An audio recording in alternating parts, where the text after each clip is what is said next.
Halo Sobat Mania, kembali lagi di BRC Official.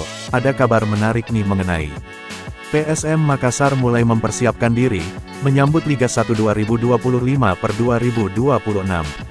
Tim Juku Eja menjadwalkan pemusatan latihan, TC, dan 4 laga uji coba melawan tim-tim asal Pulau Jawa.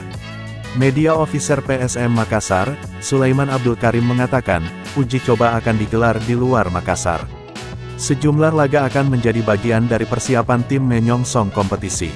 Kita rencananya memang akan ada semacam friendly match. Jadi, kemungkinan tidak di Makassar, tapi kita akan lihat tanggal yang tepatnya, ujar Sulaiman kepada wartawan, usai latihan perdana PSM di Stadion Kalegowa, Goa, Jumat tanggal 4 Juli tahun 2025. Sulaiman menyebut, jumlah laga uji coba yang direncanakan berkisar 3 hingga 4 pertandingan. Seluruh laga akan digelar melawan tim di Pulau Jawa. Kalau saya tidak salah, ya, mungkin ada 3 atau 4 pertandingan di Jawa, katanya. Lebih lanjut, Sulaiman menuturkan, sejumlah pemain sudah mengikuti latihan perdana, yang digelar di Stadion Kalegowa. Termasuk pemain baru, dan 13 pemain yang masih menjalani masa trial. Sudah ada beberapa pemain yang hadir, termasuk pemain yang baru dikontrak, ucapnya. Selain itu, beberapa pemain musim lalu, belum bisa bergabung lantaran cedera dan sanksi.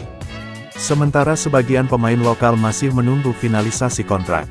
Adapun pemain baru, yang hadir dalam latihan, yakni Lukas Dias asing, Alex Tankwe asing, Reski Fandi lokal, dan Muhammad Teja Kusuma lokal.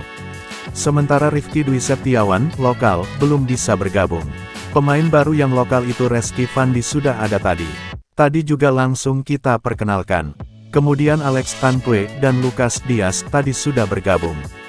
Memang hari ini pemain yang musim lalu dan kontrak baru, memang dia datang tidak latihan di lapangan dulu. Tapi, mereka masuk latihan nge-gym dulu, bebernya. Nah itu dia sobat untuk update kabar hari ini. Bagaimana pendapat kalian sobat? Tulis pendapat kalian ya sobat, dan jangan lupa like, komen dan subscribe.